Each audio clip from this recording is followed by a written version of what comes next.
Hey, welcome back to the workshop. I'm deep underway building an interesting new forge which I'm excited to share with you. But the footage is becoming quite long, so I thought I would just show part of it today. In a previous video, I used a blowpipe to aspirate a forge, which is a very interesting but ancient technique. But I want to experiment with a different means of aspiration, so I thought I'd make a good old traditional bellows. There's lots of different bellows that I've seen, and they all work in many interesting different ways. Some use like pistons, others use water even, but most use a diaphragm. I want to make a sort of diaphragm bellows. The problem is most diaphragms are made with leather, and I don't have any leather. The goal of the scrapcraeft projects on my channel are to be as resourceful as possible. So while tempting, buying a beautiful veg tan hide would be a little against the point and out of my budget. Instead, I'd like to use paper, specifically paper shopping bags, as these are getting more and more common these days. This is meant to be a quick proof of concept, to see if this material can make for a decent pair of bellows, or if they'll just get all turn up or catch on fire, or something horrible like that. The faces of my bellows will be made from a piece of off-cut lumber from the scrap pile of a family member's renovation project. Being that most of my wood projects hitherto have been made either from firewood or greenwood, working with this milled lumber was a bit of a change of pace, and came with some welcome benefits, but certainly also some learning experiences. I'm going to use the same kind of Polonia blowpipes I made in my earlier forge video as the nozzles for these bellows. If you want to see more about how I made them, I'll link that video here. The blowpipe comes in a little less than halfway through at timestamp 12:50.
It's finally time to make the actual bellows bags. These are going to be a little tricky, but first all I'm going to do is open up a regular brown paper shopping bag so that it's flat out, and then I'm going to trim it into a perfect rectangular shape, or at least as perfect as I can get.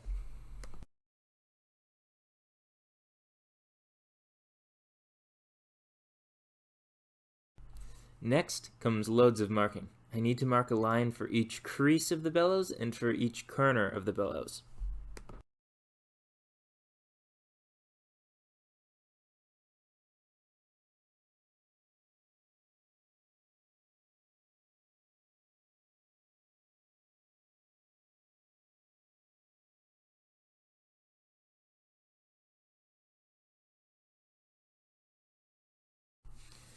After this, I have to make a bunch of as close to 35-degree angles as I can. They need to be centered on each corner and going between each crease. The bag will curve around these folds, so it's important each angle add up to 90 degrees for everything to meet nicely. Then I'm going to score these diagonals. I have to be careful not to split the paper here, or I'll get a hole in the bellow. I'm only looking to crease it just enough to make the folding later easier. I found loads of videos on how to make these folds. I'll link the best one I found in the description.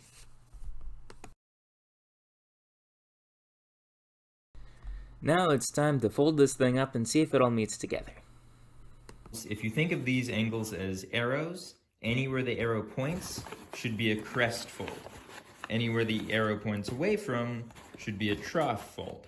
So normally I like to start on the end and just sort of start folding them up like that, sort of.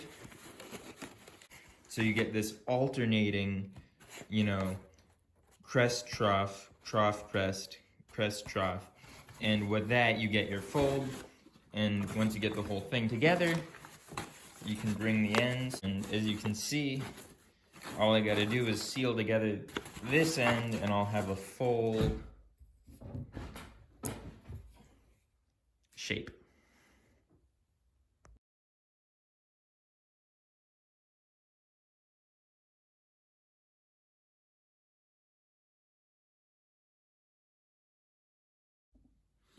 So now that it's glued together, I've got my bellows. I actually made two of these because I'm making two bellowses.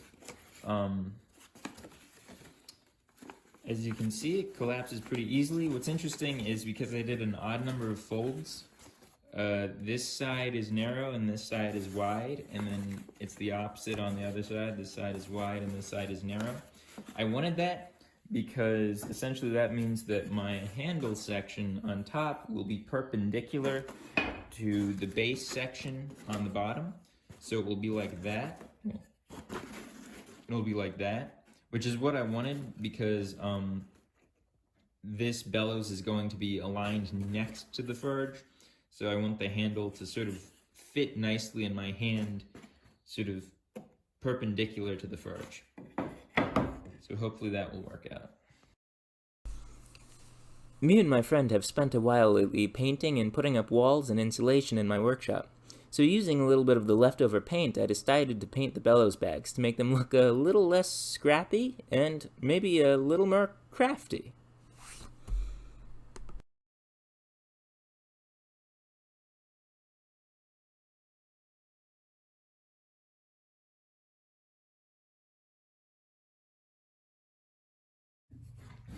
So before I put the whole thing together, I need one more bit, which is the valve, which will cover this little aspiration hole while the bellows is in its power stroke sort of thing. So basically all that's gonna be is this little flap of paper. It's gonna sit in front of the valve just like that. So when the thing's coming up, it will get pulled down. And when the thing's going down, it'll get pressed in front of the little circle just like that and close the thing up. Very simple action, but hopefully it will work. I'm gonna hold it in place with a bit of this offcut from cutting out the plates.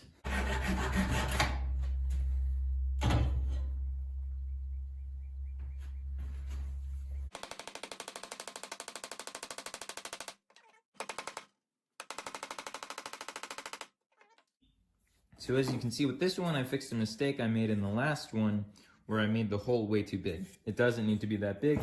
It only needs to be as big as this little hole. So That makes way more sense. In the ancient tech forge video, I found that simple flour paste, just a mixture of flour and water and a little salt, works great as a sealant.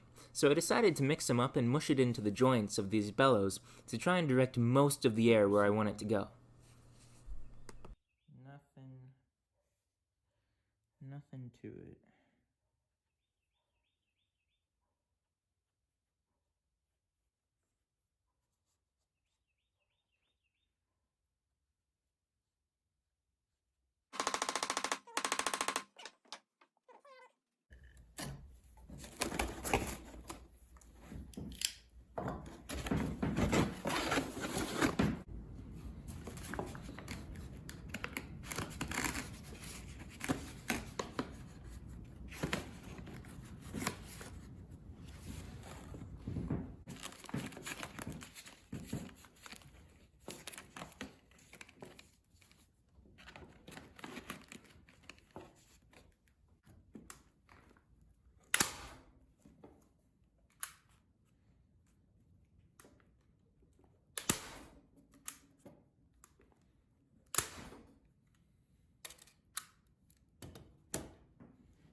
So as you can see, I've finished my pair of test bellows here. I think they look pretty good. They can be used in any manner of ways. The valves open and shut pretty cleanly. I'm pretty impressed with this. The question is, will it work with a forge? Will it work in the context of something that's shooting embers and bits of charcoal and flame everywhere? They are, after all, made of paper.